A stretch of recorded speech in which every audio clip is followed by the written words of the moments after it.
Está con nosotros el expresidente Rafael Correa. Expresidente, gracias por estar con nosotros. Bienvenido a Mañanas Blue. Muchas gracias por esta entrevista. Un inmenso abrazo a nuestra querida Colombia.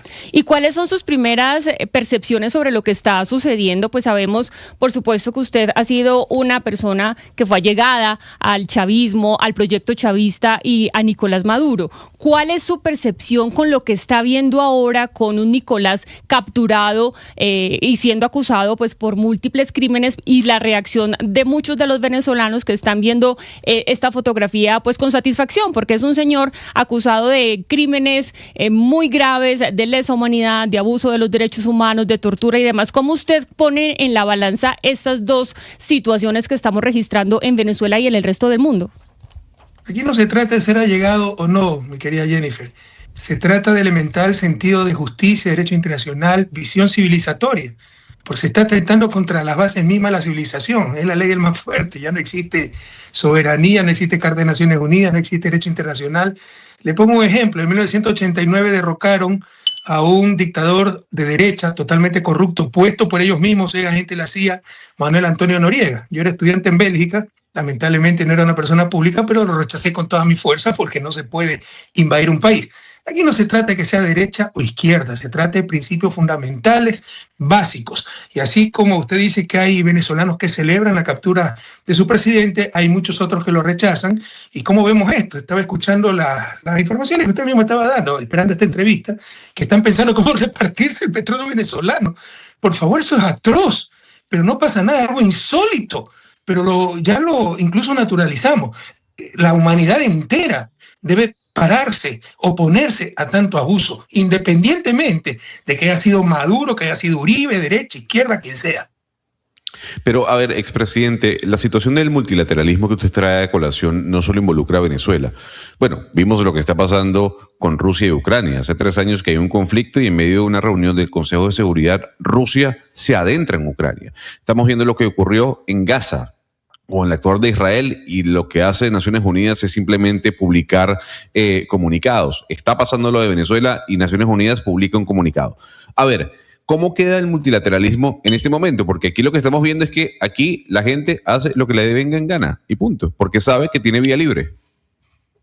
Usted tiene toda la razón y estamos en esa misma línea. Yo tiempos muy feos, muy duros de retroceso civilizatorio. Porque como usted bien ha dicho, se está acabando el multilateralismo, el derecho internacional, las Naciones Unidas está pintada en la pared. Hay un precedente muy grave, atroz, el genocidio de Gaza, no pasó absolutamente nada. Incluso precedentes regionales, la invasión del gobierno ecuatoriano a la Embajada de México para secuestrar a un refugiado político, y no pasó absolutamente nada. Seguimos así. Yo veo muy parecido estos tiempos a los tiempos de la preguerra, cuando se dejaba a Hitler avanzar en todo porque se decía es mejor dejarlo nomás, no ponerlo muy enojado para evitar una guerra, y finalmente tuvieron una guerra mucho más grave. Entonces, lo peor que se puede permitir es dejar que se destroce el derecho internacional, pero usted tiene toda la razón. No hay multilateralismo, las Naciones Unidas está pintada en la pared y hemos vuelto a la ley de más fuerte, y eso se llama barbarie. Expresidente, yo sé que llorar sobre la leche derramada pues no vale la pena, pero cuando estamos viviendo esto, ayer incluso hablábamos sobre la muerte del multilateralismo con un doctor en ciencia política, que es básicamente lo que estamos viendo hoy, y cuando tenemos en la presidencia de un país poderoso como Estados Unidos a alguien como Donald Trump, pues que va por lo suyo y de frente. Pero ¿qué responsabilidad hay en las presidencias que han pasado? Y en este caso le hablo específicamente de la venezolana, porque claro, hemos tenido 25 años de un régimen que al final termina colapsando, que generó un montón de crímenes, de desgaste, de corrupción. Es decir, ¿cuál es la responsabilidad que le compete a estos regímenes para que estemos viviendo hoy lo que estamos viviendo? ¿O usted no le ve ningún tipo de responsabilidad histórica a esto? O sea, yo creo que la invasión a Venezuela no admite ningún matiz.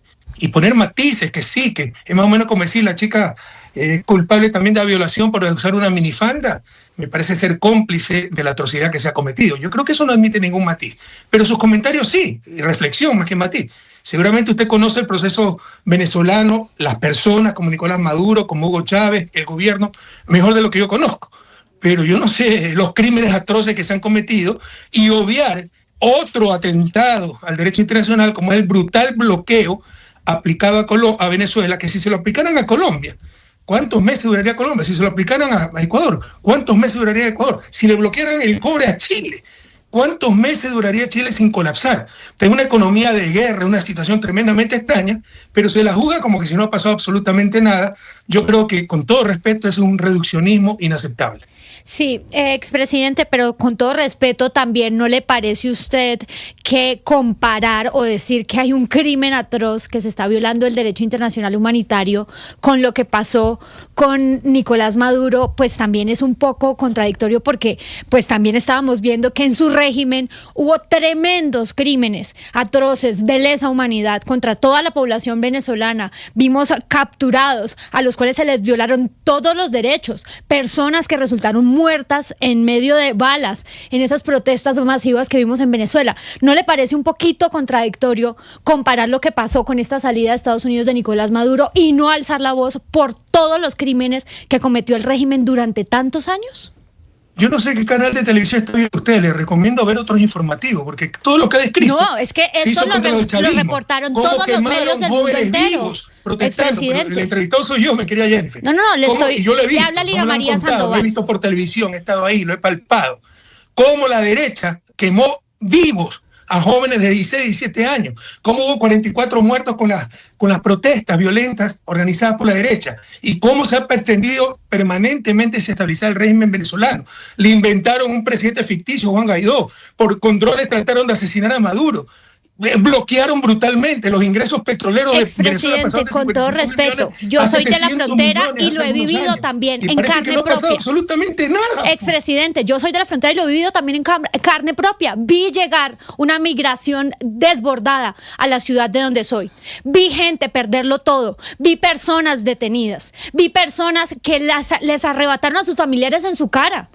Que, con todo respeto, yo no sé usted con qué medio se informa, porque yo también vi al régimen cometer muchas atrocidades, y que usted hoy venga a decir y a defender a Nicolás Maduro cuando hubo tantas cosas pasando en Venezuela, me parece muy grave. Pero por favor, han bloqueado a Venezuela, pues bloquean sin bloqueo. En mi gobierno, ¿cuántos colombianos recibí? La migración de Colombia era brutal por la violencia de Colombia. Imagínense con bloqueo. Y resulta que la culpa es del país bloqueado, el gobierno bloqueado. Le insisto, con todo respeto, me parece un reduccionismo inaceptable. A ver, expresidente, hay un tema que preocupa y es el actuar de Donald Trump en la región. Esto, dirían algunos, si vamos a separar, porque yo creo que hay que tomar dos puntos. La opinión del venezolano per se y la opinión de América Latina fuera del contexto venezolano. Y muchos latinoamericanos están diciendo, oiga, esto le puede abrir, digamos, el espacio a Donald Trump para que el señor haga lo que le venga en gana, como por ejemplo tomarse el canal de Panamá. Le pregunto, ¿cómo hacer que América Latina, más allá de las divisiones, se pueda unir en una sola voz diciendo, señor presidente Donald Trump, es que las cosas no son así? Unirnos, pero no hay fórmula mágica para eso. Y la gran maldición de América Latina de la época de la colonia son los cipayos, aquellos que se ven al mejor postor. En estos momentos hay gobiernos de América Latina, como el gobierno ecuatoriano, el gobierno argentino, cuyos presidentes saltan como cheerleaders frente a la invasión y el bombardeo de Venezuela, el secuestro de un presidente. Eso es inaceptable, independiente de que sea Maduro. Si fuera un presidente de derecha estaría diciendo exactamente lo mismo. Entonces es la maldición de América Latina desde la colonia. Los cipayos, a diferencia de América del Norte, no hemos logrado la unidad latinoamericana. Y eso ha sido uno de los factores fundamentales, primero, para ser dominados por el norte y segundo, para no haber alcanzado el desarrollo. Pero no hay fórmula mágica para lograrlo. Es conciencia, compromiso, como sucedió al principio del siglo, cuando logramos UNASUR, con gobiernos de derecha, como Uribe, como Alan García. Pero esto iba más allá de las ideologías. Ahora todo se ha ideologizado, inclusive la integración, inclusive la democracia, inclusive el derecho internacional, donde es bueno que se destroce el derecho internacional sin un presidente que me cae mal de izquierda y será malo si ocurre contra un presidente de derecha. Sí, eso es un mal, expresidente, que hemos visto en América Latina desde hace décadas, la verdad. Se ha acentuado con el tema de la polarización, pero pues sí, no es algo nuevo, por decirlo de alguna manera, incluso cuando usted era presidente de Ecuador. Ahora le quiero preguntar a usted cómo ve Venezuela entonces con esto que está sucediendo, porque tenemos a un madurismo, porque continúa ahí Delcy Rodríguez, Jorge Rodríguez, Vladimir Padrino, Diosdado Cabello, básicamente la cúpula del madurismo, aunque no está Nicolás Maduro, ¿no? Pero está bajo la administración, como dice Donald Trump, de Estados Unidos. ¿Usted qué ¿cómo ve el futuro cercano y mediano de Venezuela bajo esta situación pues tan atípica que estamos registrando día a día? Bueno, no es cierto que está bajo la administración Venezuela en estos momentos de Estados Unidos, por el contrario, el Estado de Derecho ha sobrevivido, la institucionalidad venezolana ha resistido, ha habido la sucesión temporal, el presidente constitucional sigue siendo Nicolás Maduro, de la vicepresidenta, como lo establece la Constitución, ante el Congreso de la Nación, siguen funcionando las instituciones venezolanas, pero obviamente con una espada de Damocles. O me regalas tu petróleo o te vuelvo a bombardear. Entonces vamos a ver qué va a suceder. Conociendo como conozco a Delcy Rodríguez, va a preferir morir a someterse. Pero veremos qué pasa. Es decir, ¿usted cree que Venezuela continúa bajo liderazgo de los venezolanos y que, por ejemplo, el anuncio de Donald Trump de manejar el petróleo no tiene nada que ver con la administración estadounidense en Venezuela y sus recursos? En principio eso no se está reflejando en la realidad.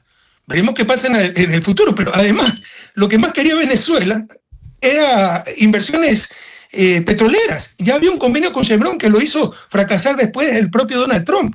Es decir, en buena hora si llegan inversiones extranjeras, inversiones norteamericanas, europeas, para recuperar la producción petrolera venezolana. Eso buscaba el propio Nicolás Maduro. Otra cosa es que quiera administrar el país Donald Trump y quiera regalar el petróleo. Expresidente Correa, hace unos minutos usted le formulaba una pregunta que es muy importante a nuestra compañera Lina Sandoval, y es la pregunta: ¿por qué medios se informa? ¿Por qué medios de comunicación? Asimismo, usted nos está hablando de derechos humanos, y uno de los derechos humanos es el derecho a la libre expresión. Hay en este momento pues una denuncias muy graves, una de ellas por parte de la Sociedad Interamericana de Prensa de más de 18 periodistas que se mantienen presos, pero a la vez le quiero preguntar, pues porque en el año 2022 la Organización de Naciones Unidas concluyó que el Estado ecuatoriano, cuando estaba bajo su mando, violó la libertad de expresión y la protección judicial de Carlos Eduardo Pérez, de César Enrique Pérez y de Carlos Nicolás Pérez, directivos del diario Universo. En ese orden de ideas, pues, ¿qué opinión le merece lo que está sucediendo con la libertad de prensa en Venezuela, expresidente Correa? Qué bueno que nombre ese caso. Primero, no fueron las Naciones Unidas, sino el sistema interamericano. Segundo, una de las grandes sinvergüencerías que puede ser hasta juzgado penalmente, porque el Estado se declaró culpable. A mí me nombraron 200 veces en la comisión, nunca tuve derecho a defenderme porque no era parte procesal. Luego como 60 veces en la Corte Interamericana o al revés. Y el Estado se declaró culpable, una calumnia descarada. Dijeron que era opinión, que no era difamación. Y por eso pues le dan la razón y centenas de miles de dólares a los acusados, lo cual se puede considerar hasta colusión, fraude contra el Estado ecuatoriano. Pero en estos momentos en Ecuador no hay Estado de Derecho, ¿no? Con respecto a la libertad de prensa de Venezuela, bueno, hay periodismo en Ecuador que han tenido que huir periodistas, han asesinado periodistas. Y yo les pongo otro ejemplo. Con la guerra Rusia-Ucrania, fuera de la Unión Europea prohibió todos los medios prorrusos por su seguridad nacional, pese a que el conflicto, estrictamente hablando, no es Europa. Eso no es atentado a la libertad de prensa. Y yo estoy de acuerdo que tiene que defender su seguridad nacional. Pero la pregunta es, ¿Venezuela no tiene derecho a hacerlo? Sí, expresidente Correa, tras esta posición que usted ha asumido por la intervención de Estados Unidos en territorio venezolano, pues ha venido usted desde el fin de semana transado una discusión pública con el actual presidente de su país. Dice el presidente Noboa que usted fue permisivo, complaciente con el narcotráfico y que seguramente va a terminar como Noriega y como Maduro y que es un prófugo. ¿Usted cree que eso va a pasar? Bueno, eso lo tienen que aclarar ustedes como periodistas, que sean guardianes de la verdad, porque yo soy refugiado político del Reino de Bélgica.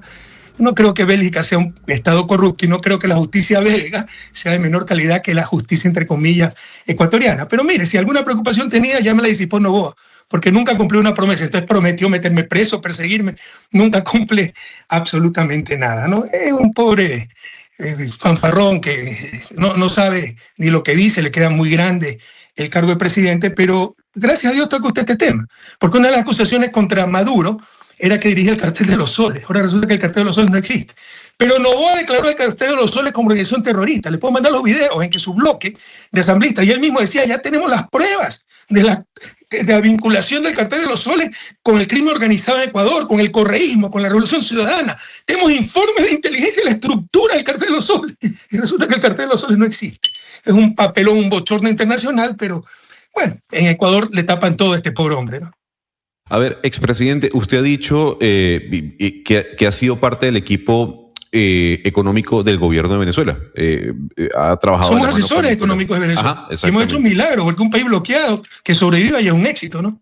Le quería preguntar sobre eso, porque hay muchas dudas sobre cómo funciona la estructura petrolera de Venezuela con el tema de las sanciones. Todo este tema de los buques fantasmas, la reimportación de petróleo a China, lo que llega a Cuba.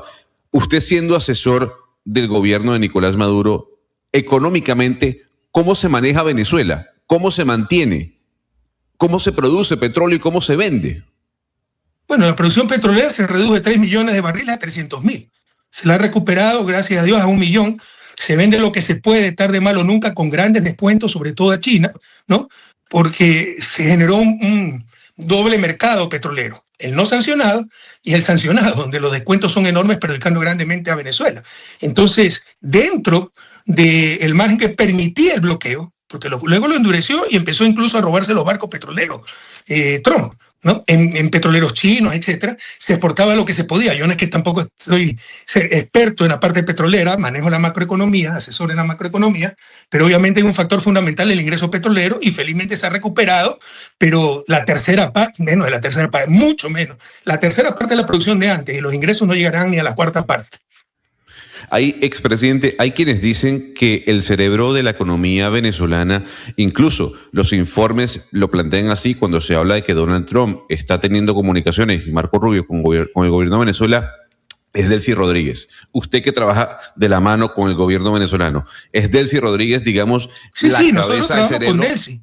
Ella es la vicepresidenta ejecutiva, ahora está de presidenta encargada y era encargada del Ministerio de Economía. Y es una mujer extraordinaria, extremadamente capaz, brillante, y se lo dice un profesor universitario, además incansable, ¿no?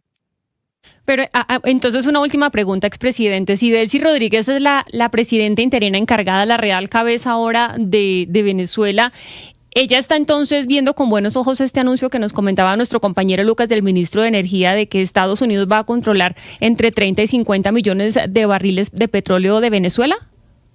¿Qué le llama controlar? Si son inversiones en buena hora, eso siempre hemos buscado. Como le digo, yo soy el asesor económico, siempre hemos buscado inversiones petroleras. Se estaba avanzando con Chevron, le echaron a perder el acuerdo. Lo que pasa es que el presidente Trump no ha sido muy claro en cómo será repartido. Dijo, nosotros Estados Unidos vamos a coger ese petróleo, nosotros Estados Unidos vamos a vender ese petróleo y nosotros Estados Unidos vamos a repartir la plata entre Venezuela y Estados Unidos. Eso le aseguro que no va a pasar, y primero muere Delcy Rodríguez, una mujer extremadamente valiente antes de permitirlo. Si vienen las inversiones respetando la soberanía de Venezuela, respetando que el recurso natural es de Venezuela y los venezolanos, tomando una junta aparte como retribución a sus inversiones, no el saqueo, no la piratería, bienvenida a esas inversiones. De otra forma, no lo va a aceptar el gobierno venezolano. ¿Usted ha hablado después de la captura de Nicolás Maduro con Delcy Rodríguez, expresidente? No. Le envié un mensaje y no me ha contestado, y lo entiendo perfectamente, ¿no? Debe estar desbordada. Además, las primeras horas fueron de altísimo riesgo para todos. ¿Usted cree que hubo traición dentro de la cúpula o el anillo cercano de Nicolás Maduro? De Delcy Rodríguez jamás. De Delcy no, pero de otra persona. De los propios Estados Unidos. Ok. Expresidente, muchísimas gracias por atendernos. A usted. Gracias a usted. Feliz día y feliz año, que creo que todavía se puede Igualmente, decir. Me encantó el debate. Un fuerte